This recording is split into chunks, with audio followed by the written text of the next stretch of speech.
ನಾವು ಸಿಬ್ಬಂದಿ ಎಲ್ಲ ಸಿಬ್ಬಂದಿದು ಉಳ್ಕೊಳ್ಳೋಕ್ಕೆ 12ಕ್ಕಿಂತ ಜಾಸ್ತಿ ಜಾಗೆಯಲ್ಲಿ ಬೇರೆ ಬೇರೆ ವ್ಯವಸ್ಥೆ ಮಾಡಿದ್ದೀವಿ. ಅದರಲ್ಲಿ ದೊಡ್ಡದಾದ ಇದು ಟೆಂಟ್ ಸಿಟಿ ಇದೆ ನಮ್ಮದು. ಇಲ್ಲಿ 2500 ಸಿಬ್ಬಂದಿದು ವ್ಯವಸ್ಥೆ ಇದೆ. ಇಲ್ಲಿ bed, mattress, pillow cover, blanket, ಚಳಿಗಾಲ ಇರೋದ್ರಿಂದ ಬ್ಲ್ಯಾಂಕೆಟ್ ಈ ವ್ಯವಸ್ಥೆ ಮಾಡಲಾಗಿದೆ. ಇದರ ಜೊತೆಗೆ ಪ್ರಾಪರ್ ಇಲ್ಲಿ ಡೈನಿಂಗ್ ರೂಮ್ ಇದೆ ಊಟ ಮಾಡೋಕ್ಕೆ. ಮತ್ತು ಈ ಸೈಡಲ್ಲಿ ವಾಶ್ರೂಮ್ ಮತ್ತು ಟಾಯ್ಲೆಟ್ 2 ವ್ಯವಸ್ಥೆ ಇದೆ ಇಲ್ಲಿ. ಅದರ ಜೊತೆಗೆ ಬಿಸಿ ನೀರಿನ ಕೂಡ ನಾವು ಇಲ್ಲಿ ವ್ಯವಸ್ಥೆ ಮಾಡಿದ್ದೀವಿ. ಎಷ್ಟು ಪ್ರತಿಭಟನೆಗಳು ಈವರೆಗೂ ಮನವಿ ಸಲ್ಲಿಕೆ ಮಾಡಿದ್ದೀವಿ? ಇನ್ನೂವರೆಗೆ ನಮಗೆ 47 ಅರ್ಜಿಗಳು ಬಂದಿದ್ದೀವಿ. ನಾವು ಎಲ್ಲರ ಜೊತೆಗೆ ಸಂಪರ್ಕದಲ್ಲಿ ಇದ್ದೀವಿ. ನಮ್ಮ ಷರತ್ತುಗಳ ಜೊತೆಗೆ ನಾವು ಅವರಿಗೆ ಅನುಮತಿ ನೀಡ್ತೀವಿ. ದೆಹಲಿಯಲ್ಲಿ ರೆಡ್ ಫೋರ್ಟ್ನಲ್ಲಿ ಬ್ಲಾಸ್ಟ್ ಆಯ್ತು ಸರ್, ಹಂಗಾಗಿ ಇಲ್ಲಿ ಯಾವ ರೀತಿ ಮುನ್ನೆಚ್ಚರಿಕೆ ಕ್ರಮಗಳನ್ನು ಕೈಗೊಂಡ್ರಿ? ಮತ್ತೆ ಏನಾದರೂ ಕೇಂದ್ರದಿಂದ ಏನಾದರೂ ನಿರ್ದೇಶನ ಅಥವಾ ಏನಾದ್ರು ಸೂಚನೆ ಏನಾದರೂ ಬಂದಿದೆಯಾ ತಮಗೆ?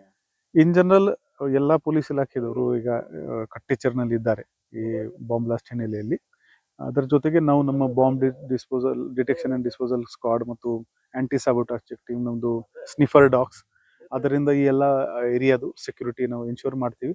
ಅದರ ಜೊತೆಗೆ ನಮ್ಮದು ಪ್ಯಾಟ್ರೋಲಿಂಗ್ ಆಗಲಿ, CCTV ಮಾನಿಟರಿಂಗ್ ಆಗಲಿ, ಡ್ರೋನ್ ಮಾನಿಟರಿಂಗ್ ಆಗಲಿ, ಬಾಡಿ ಒನ್ ಕ್ಯಾಮೆರಾ ಮಾನಿಟರಿಂಗ್ ಆಗಲಿ, ಎಲ್ಲ ಟೆಕ್ನಾಲಜಿ ಕೂಡ ನಾವು ಬಳಸ್ತಾ ಇದ್ದೀವಿ. ಈ ನಮ್ಮ ಸುವರ್ಣ ವಿಧಾನಸೌಧ ಕಟ್ಟಡಕ್ಕೆ ಹೆಚ್ಚಿನ ಭದ್ರತೆ ನೀಡಲಿಕ್ಕೆ ಪೂರ್ತಿ ನಾವು ವ್ಯವಸ್ಥೆ ಮಾಡ್ತಾ ಇದ್ದೀವಿ.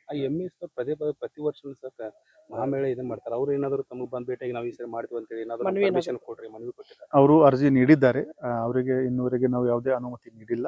ಅನುಮತಿ ಇಲ್ಲದೆ ಅವರು ಪ್ರತಿಭಟನೆ ಮಾಡಿದರೆ ಅವ್ರ ಮೇಲೆ ಕಾನೂನು ರೀತಿಯ ಕ್ರಮ ಜರುಗಿಸಲಾಗುತ್ತದೆ. ಸರ್, ಈಗ ನಿರುದ್ಯೋಗಿಗಳು ಧಾರವಾಡದಲ್ಲಿ ಸಾಕಷ್ಟು ದೊಡ್ಡ ಪ್ರಮಾಣದಲ್ಲಿ ಪ್ರತಿಭಟನೆ ಮಾಡ್ತಿದ್ದಾರೆ, ಯುವಕರು ಅಭ್ಯರ್ಥಿಗಳು.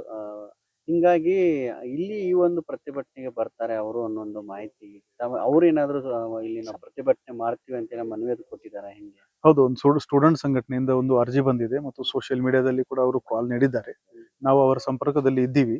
ಇದೇನು ಪಬ್ಲಿಕ್ ಪಾರ್ಕ್ ಇಲ್ಲ, ನೀವು ಯಾವಾಗಲೂ ಹಾಗೆ ಬರ್ಬೋದು ಅಂತ. ಇದು ಒಂದು ಹೈ ಸೆಕ್ಯೂರಿಟಿ ಇನ್ಸ್ಟಾಲೇಷನ್ ಇದೆ. ಇಲ್ಲಿ ಅವರು ಬರಬೇಕಾದ್ರೆ ಅವರು ಕಡ್ಡಾಯವಾಗಿ ಪೊಲೀಸ್ ಪರ್ಮಿಷನ್ ತಗೋಬೇಕು. ನಾವು ಪರ್ಮಿಷನ್ ಕೊಡೋಕ್ಕಿಂತ ಮುಂಚೆ ಅವರಿಂದ ಹೆಚ್ಚಿನ ಮಾಹಿತಿ ಪಡೀತಾ ಇದ್ದೀವಿ. ಯಾರು ಬರ್ತೀರಿ, ಎಲ್ಲಿಂದ ಬರ್ತೀರಿ, ಯಾವ ಗಾಡಿನಲ್ಲಿ ಬರ್ತೀರಿ, ಅವರು ಆ ಮಾಹಿತಿ ನೀಡಲಿ.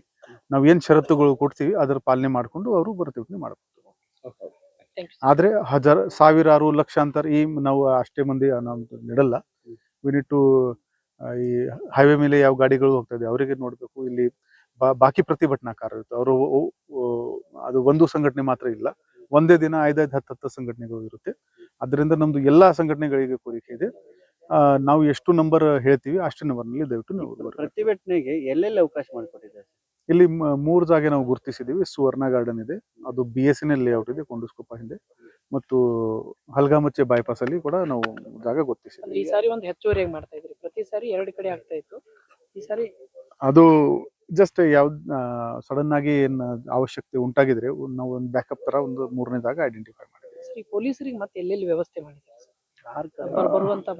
12 ಜಾಗೆಯಲ್ಲಿ ಬೇರೆ ಬೇರೆ. ನಮ್ದು ಹೊಸ ಪೊಲೀಸ್ ಕ್ವಾರ್ಟರ್ ರೆಡಿ ಇತ್ತು, ಸೊ ಅಲ್ಲಿ ಆಗಿದೆ. ನಮ್ದು ಚೈತನ್ಯ ಬ್ಯಾರಕ್ಸ್ ಕಟ್ಟಡ ಇದೆ, ಕಾರ್ಮಿಕರ ಭವನ ಇದೆ. ಆ ಥರ 12 ಜಾಗ ನಾವು ಗುರುತಿಸಿದ್ದೀವಿ.